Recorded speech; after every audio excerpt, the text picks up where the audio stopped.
வணக்கம் மக்களே. பப்பாளி பழமும் அதனுடைய ஆபத்தும். அட என்னங்க சொல்கிறீங்க, பப்பாளி பழத்தில் ஆபத்தா அப்படின்னு தானே நீங்கள் கேட்குறீங்க. பப்பாளி பழம் மட்டுமே ஆபத்து கிடையாது மக்களே. பப்பாளி பழத்து கூட நீங்கள் சேர்த்து சாப்பிடக்கூடிய உணவுப் பொருட்களால் தான் பப்பாளி பழம் உங்களுக்கு தீமையாக மாறும். பப்பாளி தற்போது எல்லா காலங்களுமே கிடைக்கக்கூடிய பழம். மலிவானது அப்படின்றத விட இனிப்பானது, சத்துக்களுக்கு அதில் பஞ்சமே கிடையாது. பப்பாளி சாப்பிடுவது ஆரோக்கியத்திற்கு மிகவும் நல்லது. இந்த பழம் வயிற்றுக்கு மிகவும் நன்மை பயக்கும். இதை நீங்கள் சாப்பிட்டீங்க அப்படின்னா செரிமானம் மேம்படும், சர்க்கரை நோயை கட்டுப்படுத்துறது, முதுமையை தடுக்கிறது உள்ளிட்ட பல நன்மைகளை பப்பாளி பழம் நமக்கு தந்தாலும் அதை நீங்கள் சாப்பிடும்போது ஒரு சில உணவுகளை கூட சேர்த்து சாப்பிட்றத நீங்கள் தவிர்க்க வேண்டிய விஷயங்கள் இருக்குது. ஸோ அதை நீங்கள் பண்ணீங்க அப்படின்னா உங்களுக்கு நல்லது. இல்லை பப்பாளி பழத்தை நீங்கள் சாப்பிட்டதுக்கப்புறம் இந்த உணவுகளை நீங்கள் தொடர்ந்து எடுத்துக்கிட்டீங்க அது கூட அப்படின்னா கண்டிப்பாக அது உங்களுக்கு தீங்குகள் தான் விளைவிக்கும்.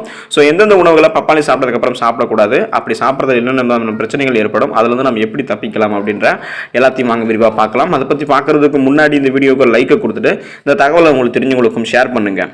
உங்களுக்கும் பயனுள்ளதாக இருக்கக்கூடிய ஒரு ஆரோக்கியமான பதிவு தான். இது போன்ற அப்டேட்ஸ்களுக்கு நீங்கள் இன்னும் நம்மளுடைய ஹெல்த் நியூஸ் தமிழ் சேனலை சப்ஸ்கிரைப் பண்ணாமல் வச்சிருக்கீங்க அப்படின்னா உடனே சப்ஸ்கிரைப் பண்ணி வச்சுக்கோங்க. பக்கத்தில் இருக்கக்கூடிய பெல் பட்டனை கிளிக் பண்ணி ஆல் அப்படின்ற ஆப்ஷன் மறக்காமல் செட் பண்ணி வச்சுக்கிட்டீங்க அப்படின்னா நான் போடக்கூடிய எல்லா அப்டேட்ஸும் உங்களுக்கு நோட்டிஃபிகேஷன் அடிக்கடி வந்து சேரும்.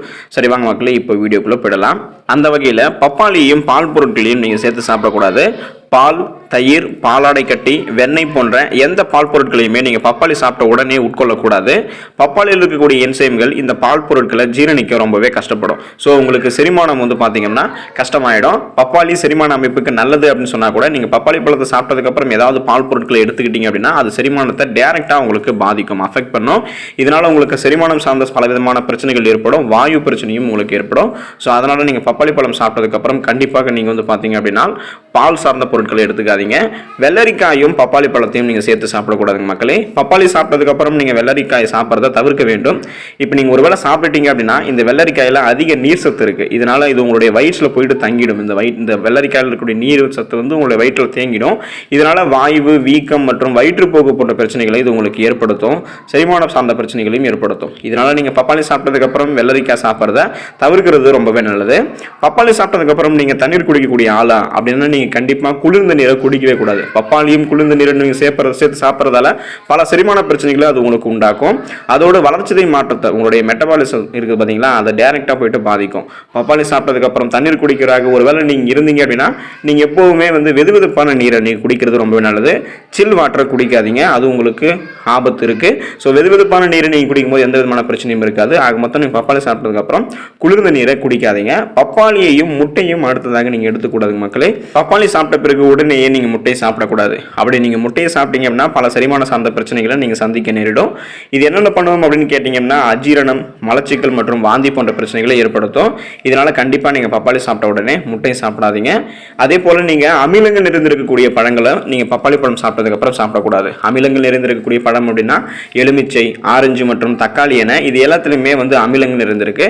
ஸோ பப்பாளி சாப்பிட்டதுக்கப்புறம் அமிலத்தன்மை கொண்ட உணவுகளை நீங்கள் சாப்பிடக்கூடாது. அப்படி நீங்கள் ஒருவேளை சாப்பிட்டீங்க அப்படின்னா அது நெஞ்செரிச்சல் மற்றும் செரிமான பிரச்சனைகளை ஏற்படுத்தும். ஸோ இதெல்லாம் எப்படி தப்பிக்கணும் அப்படின்னு கேட்டிங்கன்னா பப்பாளி பழம் சாப்பிட்டதுக்கப்புறம் இந்த உணவுகள் எல்லாமே நீங்கள் கொஞ்சம் கொஞ்சமாக எடுத்துக்கிறத குறைச்சிக்கோங்க. இல்லைனா பப்பாளி சாப்பிட்டதுக்கப்புறம் நீண்ட இடைவெளியை விட்டுட்டு தான் நீங்கள் இதை எடுத்துக்கணும். ஒருவேளை நீங்கள் இந்த பப்பாளி பழம் சாப்பிட்டதுக்கப்புறம் உடனே சாப்பிட்டீங்க அப்படின்னா இந்த பிரச்சனைகள் தான் வரதான் செய்யும். பப்பாளி பழத்தை யாரெல்லாம் சாப்பிடக்கூடாது அப்படின்ற விஷயத்தையும் நீங்கள் தெரிஞ்சுக்கோங்க. ஒழுங்கற்ற இதய துடிப்பு உங்களுக்கு இருக்குது அப்படின்னா நீங்கள் பப்பாளி பழத்தை சாப்பிடக்கூடாது. பப்பாளி சாப்பிடுவது இதயம் தொடர்பான நோய்களுடைய அபாயத்தை குறைக்கும். ஆனால் நீங்கள் ஏற்கனவே ஒழுங்கற்ற இதய துடிப்பு பிரச்சனைகளை பாதிக்கப்பட்டிருக்கீங்க அப்படின்னா பப்பாளி பழத்தை நீங்கள் தவிர்க்கிறது ரொம்பவே நல்லது. மனித செரிமான அமைப்பில் ஹைட்ரஜன் சயனைடை உருவாக்கக்கூடிய ஒரு அமினோ அமிலமான சயனோஜெனிக் கிளைசோலைடுகளுடைய அளவு சிறிய அளவில் பார்த்தீங்கன்னா இந்த பப்பாளி பழத்தில் இருக்கிறதாக ஒரு ஆய்வு தெரிவிக்குது.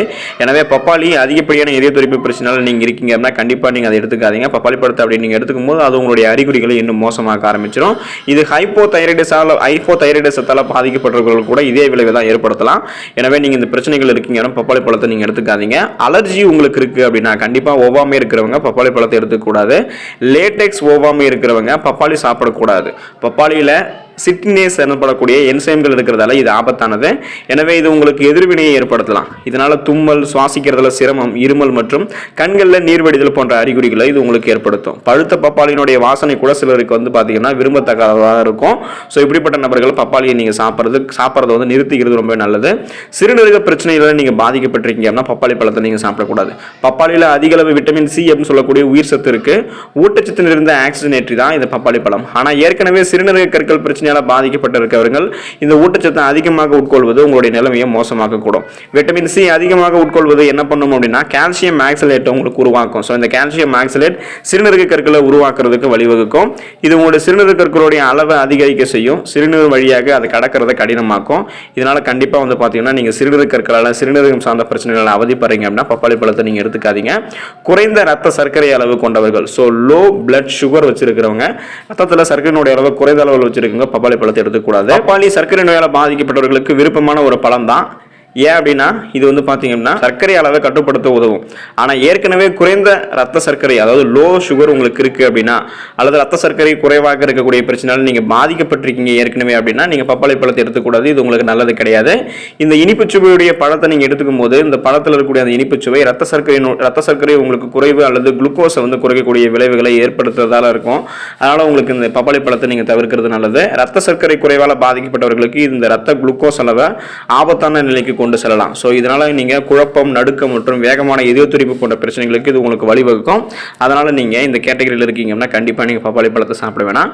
ஸோ மற்ற அனைவரும் வந்து பார்த்தீங்கன்னா பப்பாளி பழத்தை சாப்பிடும்போது இந்த உணவுகளை கூட சேர்த்து சாப்பிடாதீங்க. இது உங்களுக்கு ஆபத்தை விளைவிக்கும்.